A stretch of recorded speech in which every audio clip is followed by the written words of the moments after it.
রক্ত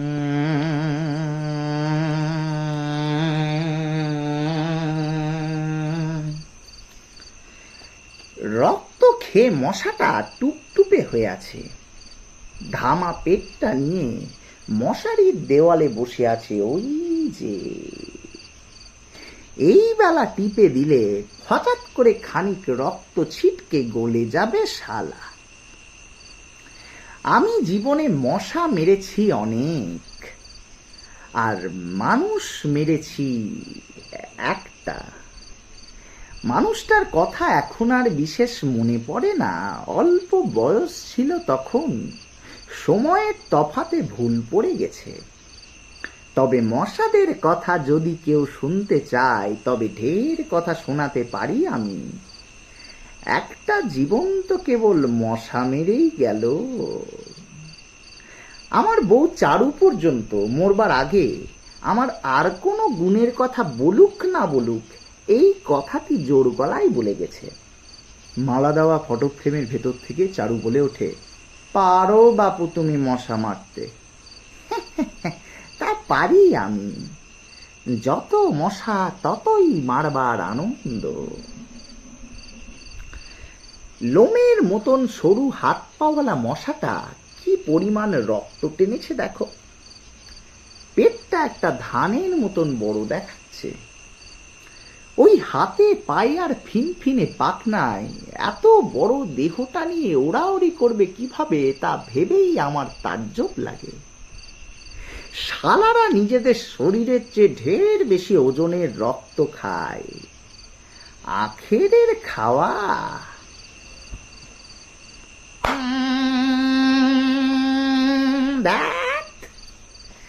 এই ঘরের আলোটাই কিছু কমজোরি, নাকি বয়সেই চোখের দৃষ্টিতে ভাটা পড়েছে কিছু একটা হবে।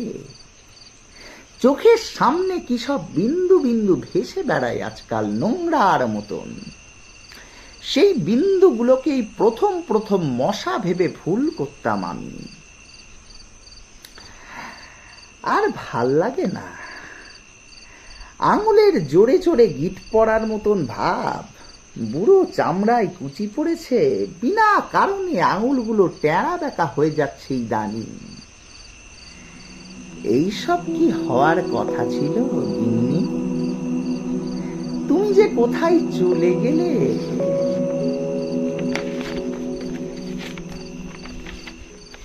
বাড়ি নিঝুম হয়ে গেছে খানিক আগে। নফর টের পেয়েছে তার ছেলে গণেশ আজ খেয়ে উঠে আঁচাতে অনেক সময় নিল। একবার যেন বইয়ের কাছে একটা খড়কেও চাইছিল। কই গো, একটা খড়কে দাও দেখি।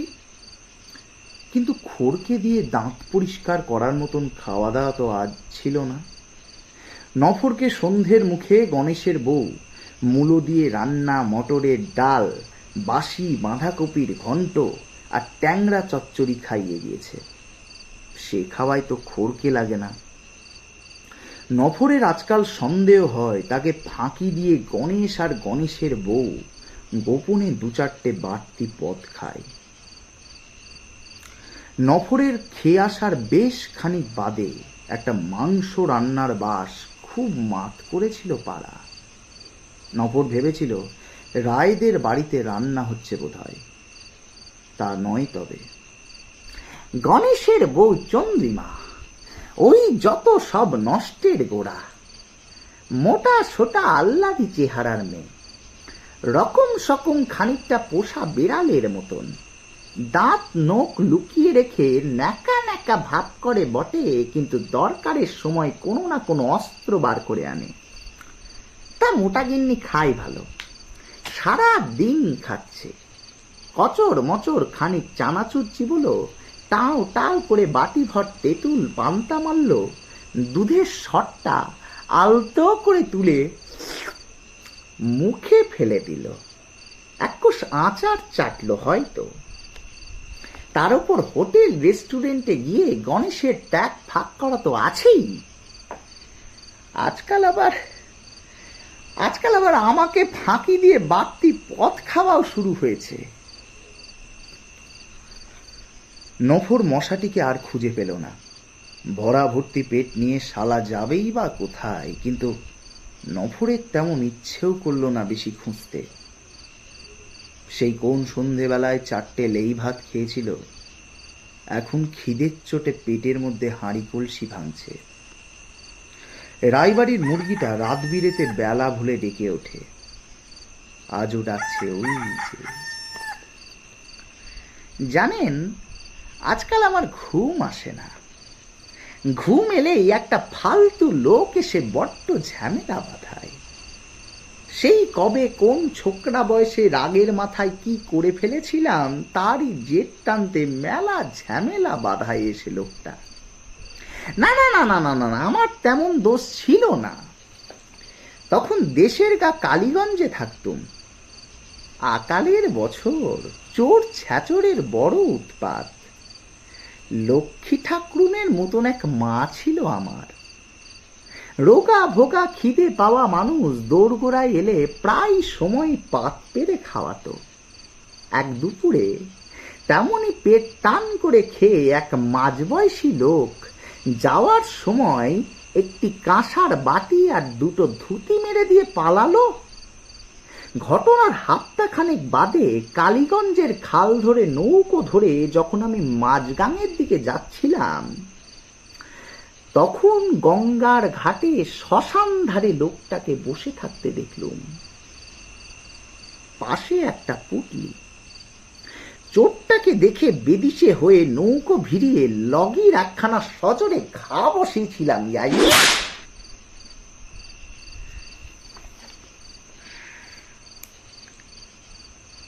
লোকটা হাত তুলল না, চেঁচালোও না। ঘা খেয়ে যেন খুব ঘুম পেয়েছে এমন ভাব করে শুয়ে পড়ল। কোনো সাক্ষী ছিল না। আমি তৎক্ষণাৎ সেই জায়গা থেকে কেটে পড়ি। পরের দিন হাটে বাজারে কিছু কথাবার্তা শুনলাম বটে। শ্মশান ঘাটে নাকি একটা মরা পড়ে আছে, লোকে তা বলছে।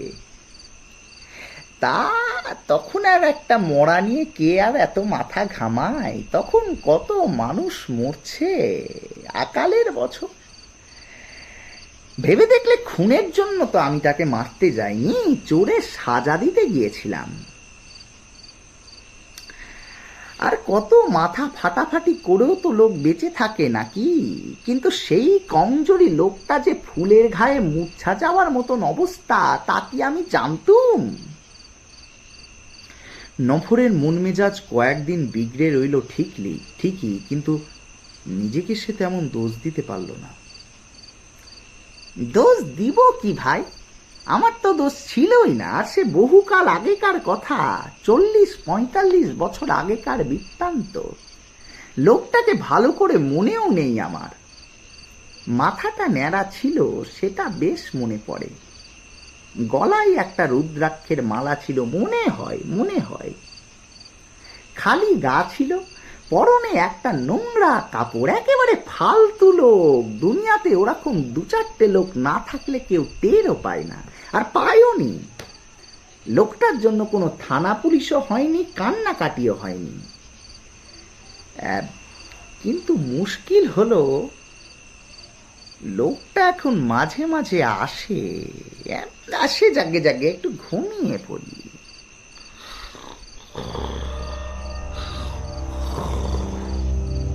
হঠাৎ নফরের পাশে এসে দাঁড়ায় একটি লোক।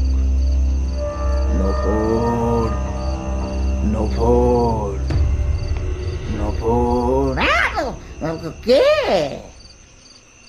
আমি নফর। ও তুমি? আমি ভেবেছিলুম কে না কে। ন্যাড়া মাথায় বড্ড লেগেছিল হে।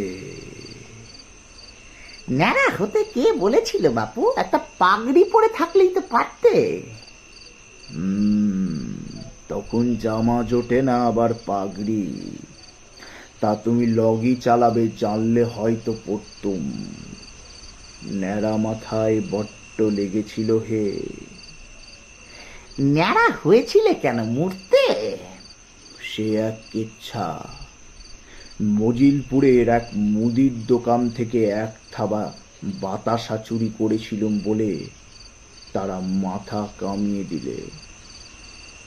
ঘোলের বড় দাম বলে ঘোল ঢালেনি, কিন্তু কোমরে দড়ি বেঁধে গোটা গা ঘুরিয়েছিল। তাহলে তোমারই দোষ বলো, চুরি করেছিলে তো? তাছাড়া আবার কার? আমার মাথায় খুব ঝুপসি চুল ছিল তখন, মাথাটা একটা ঝোপের মতন দেখাতো। তার উপর লগির ঘা পড়লে বোধহয় তেমন লাগতো না। ন্যাড়া মাথা বলেই বড্ড লেগেছিল হে। না খেয়ে খেয়ে তখন শরীরটা তো মরেই আসছিল, ব্যথাটা আর সইল না। তবে আমার আর দোষ কি বলো? দূর ছাই, তোমায় দোষ দিচ্ছে কে? এতকাল পরে সেই সব তুচ্ছ ঘটনা নিয়ে ঘাঁটাঘাঁটি করতে আসি বলে ভাবো নাকি? তুমি না মারলেও আমি মরতুম। আমি তা বুঝতে পেরেই কাজ এগিয়ে রাখতে শ্মশান ধারে গিয়ে বসেছিলুম। তাহলে আমাকে দোষী করছো না তো? ঠিক করে বলো বাপু, ন্যায্য কথা। আরে না না, তবে বলি বাপু, তোমার কাছে আমার কিছু পাওনা হয়। পাওনা? সে আবার কিরকম পাওনা? হয় হয়, যখন আমাকে তুমি মারলে তখন তোমার সঙ্গে আমার একটা সম্পর্ক তৈরি হলো তো। সে আবার কিরকম?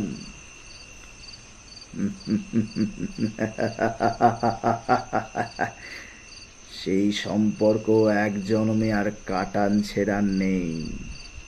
সেই সম্পর্কের জোরেই তোমার কাছে আমার কিছু পাওনা হয়। পাওনা হলি আর দিক থেকে বলো? সংসারের এই তো অবস্থা দেখছই। ওই গণেশটা আমার একমাত্র অন্ধের নড়ি, কোথায় যেন যন্ত্র চালায়। আয় ভালোই, কিন্তু বুড়ো বাপকে দেয় কি? সব ওই মোটা গিন্নির শরীরের আহ্লাদে খরচ হচ্ছে। তার উপর সে আবার বাছা। একটা নাক খুরুন হলেও আমার একটা সুখ ছিল, সেও হলো না। সংসারে সব আদর ওই মোটা গিন্নি নিজের দিকে শুষে নিচ্ছে। তা আমি শুনবো কেন বলো? আমার পাওনা আমাকে মিটিয়ে দেবে, তবে অন্য কথা। কিন্তু শুনে যাও একটা কথা। আমি কোত্থেকে চলে গেল?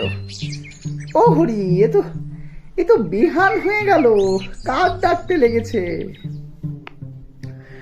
ছেলের সঙ্গে এই ভোরবেলাতেই একবার চোখের দেখা হয়। গণেশ বারান্দায় ঘুরে ঘুরে দাঁতন করে এই সময়টা। চোখাচোখি হলেও কোনো কথা হয় না। কথার আছেটাই বা কি?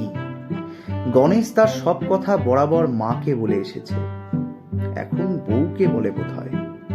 বাপের সঙ্গে কোনোদিনই তেমন বাক্যালাপ করে না। আজও ভোর রাতে বারান্দায় দেখা হলো। কলঘর থেকে ঘুরে এসে নফর বলে, গণেশ গণেশ গণেশ, কি হয়েছে? কি? আমার মশারিটা বড্ড ছিঁড়ে গেছে, একটা কিনে দিবি বাপ? মশারি ছিঁড়ে গেছে? সে দেবো ক্ষণ। এই মাসটা জোড়াতালি দিয়ে চালিয়ে নাও, পরের মাসে দেখছি। একেবারে হারামজাদা ছেলে, বাপের পেছনে এক পয়সা খরচ করবে না। না না না না না, গণেশ ছেলেটা খারাপ না, ওই বউটাই খচ্চর। নাকি বউটাও খারাপ না, আমি নিজেই খচ্চর। কোনটা যে কি তা বলা মুশকিল। গণেশের মা চারু বরাবর বলে এসেছে, আমার মতন শয়তান নাকি দুটো হয় না। কথাটা উড়িয়ে দেওয়ার মতন না, ভেবে দেখবার মতনই কথা। আহ্লাদি বউ যখন উঠে হালুয়ার কড়াই বসিয়েছে, তখন গণেশের স্নান সারা। ভাজা সুজিতে জল পড়ল ছকাত করে। রায়বাড়ির মুরগিটা ডাকছে। চড়াই পাখির ডানার শব্দ কানের পাশ দিয়ে সরাত করে চলে গেল। গণেশ রামপ্রসাদী গাইতে গাইতে খেতে চাইল। কই গো গিন্নি, খেতে টেতে দাও। দিচ্ছি। নফরকেও দেবে, সে একটুখানি। বাসি রুটি গণেশ খায় 6খানা, মোটা গিন্নি কখানা তা নফর জানে না। তবে তার ভাগ্যে 2খানা। চাইলে বলে, আর নেই তো বাবা। ডাক্তারের নাকি বারণ আছে, কিন্তু নফর তার শরীরের গতি কিচ্ছু বোঝে না। তবে কাল রাতে একটা পেট মোটা মশা তার হাত ফসকে পালিয়েছে, সেইটা ভাববার কথা। বউ মরে যাওয়ার পর জ্বালাতন হয়েছে তার। চারু মুখ করত ঠিকই, কিন্তু সে কাছে থাকতে নফরের হাত থেকে মশা কখনোই ফসকাত না। আর ন্যাড়া মাথার সেই পাওনাদারটাও কখনো কাছে ঘেঁষেনি। সূর্যটা তার ন্যাড়া মাথা দিয়ে ভুস করে উঠে পড়ল। ওই যে গণেশ বেরিয়ে গেলে মোটা গিন্নি আবার গিয়ে বিছানা নেবে। ঝি আসে অনেক বেলায়। বড় ফাঁকা লাগে নফরের। গণেশের যদি একটা ছানা হতো। মশারি চালি করে বিছানা গুটিয়ে বসে থাকে নফর। 2টো রুটি গরম হালুয়ার সঙ্গে পেটের মধ্যে বেড়াতে গেছে। গণেশ কাজে বেরোলো। গিন্নি আসছি।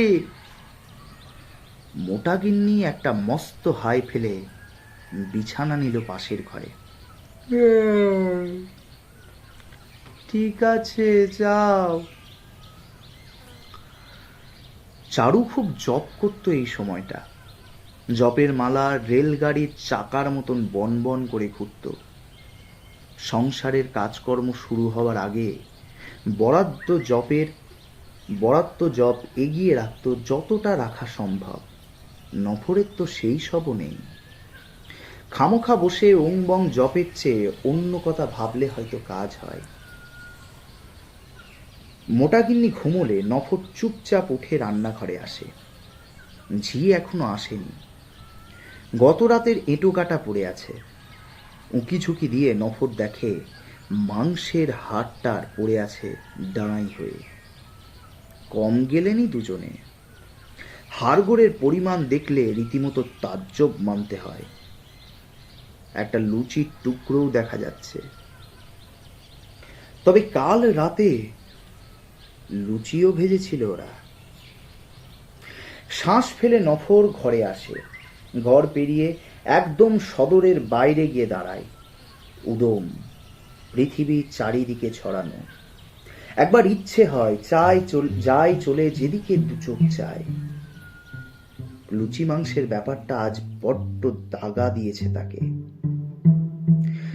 কিছু দূর খামোখা ঘোরাঘুরি করে ফিরে আসে নফর। বেবাগী হয়ে যেতে এই বয়সে বড্ড ভয় করে। কাল রাতে একটা মশা ফসকে গেল। ন্যাড়া মাথার লোকটা রোজ আসছে আজকাল। ঘরে ফিরে এসে নফর মোটা গিন্নির বকুনি খেলো এক চোট। আল্লাদি বউ বলল, কি আক্কেল বলুন তো আপনার? সদর দরজাটা হাট করে খুঁড়ে বেরিয়ে গেছেন। কে না কে ঢুকে যে সব ফর্সা করে নিয়ে যেত। এক ডাই কাঁসার বাসন, আরো কত দামি দামি জিনিস। এই তো সেদিন চুরি গেল 1 কাঁড়ি। বড় দুঃখ হয় নফরের। সে নিরুদ্দেশ হয়ে গেলেই বুঝি ভালো ছিল। চারু মরে যাওয়ার পরপরই আমি একটা বিয়ের প্রস্তাব পেয়েছিলাম। খড়খাটা কলের মালিক হরে কৃষ্ণ পালের একটা হাবাগোবা বোন আছে। তার বয়স অনেক। হাঁ করে চেয়ে থাকে, মুখ থেকে অবিরল লাল পড়ে। ওরিয়েন্ট সেলুনে নরহরি আমার চুল ছাড়তে ছাড়তে একদিন বলেছিল, নবরবাবু, সপাচেক টাকা যদি জোগাড় করতে পারেন আপনার বিয়েটা কিন্তু এখনই লাগিয়ে দিতে পারি, কি বলেন? হাবাকো বা যাই হোক, একটা বউ তো হতো। টাকাটাই বখেরা বাঁধালে। তাও চেষ্টা করেছিলাম। ঘরের কিছু জিনিসপত্র হাতছাপি দিয়ে বিক্রি করে কিছু পয়সা পেলুম। মোটা গিন্নির সোনার জিনিস যদি কিছু হাতাতে পারতাম তাহলে হয়তো কিছু একটা হতো, কিন্তু সে আর হয়নি।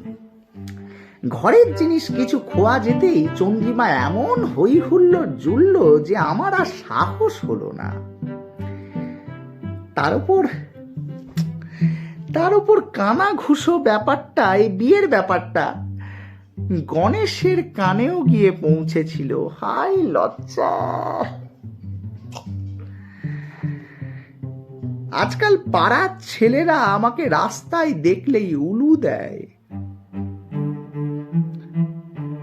তবে সে চুরি করে বিক্রির কিছু টাকা এখনো আমার এই তোষকের তলায় রাখা আছে, সব শুদ্ধ গোটা 30।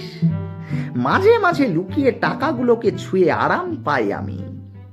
পৃথিবীতে মানুষ আপন নাকি টাকা আপন, কোনটা যে কি আমি এখনো স্থির করতে পারিনি। আজও সন্ধ্যের পরপরই মোটা গিন্নি তাকে বসিয়ে দিল। এটা আদর নয়, এটা হচ্ছে সাবধান হওয়া। নফর খেয়ে বিছানা নিলেই ভালো মন্দ রাঁধবে তারা, খাবে দুজনে। নফর কিছু বলে না। সেই ভাত আজ আর মুখে রুচছিল না তেমন। প্রাণটা লুচি লুচি করে, মাংস মাংস করে, তবু ভাতের দলা কোঁত কোঁত করে চালান করে ঘরে এসে জাগতে বসে নফর। আর জেগে থেকে ব্যাপারটা দেখবে সে। দেখল পাড়া মাত করে আজ সর্ষে ইলিশ রান্না হচ্ছে। গণেশ একটা চ্যাঙারি হাতে ঘরে ফিরল আজ। আমার আর ভালো লাগে না।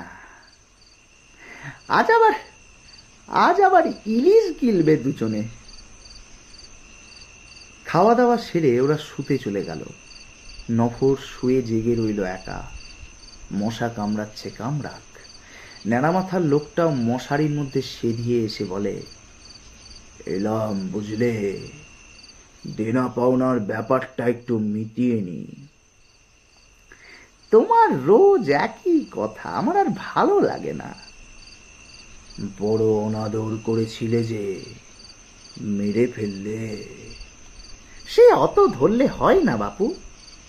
ধরছে কে? ধরলে তো তোমার ফাঁসি হয়।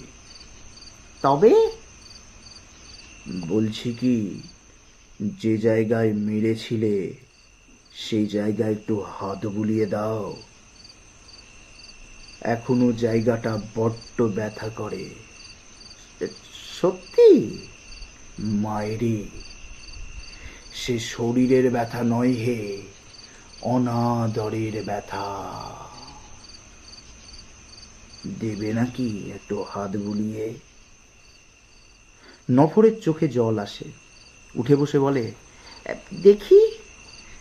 এই যে এইখানে। দেখেছি, খুব ফুলে আছে, বড্ড লেগেছিল না? তা লেগেছিল, তবে তোমার আর দোষ কি বলো? দাঁড়াও, একটু হাত বুলিয়ে দিই। না না না না, এভাবে মারাটা আমার ঠিক হয়নি জানো তো।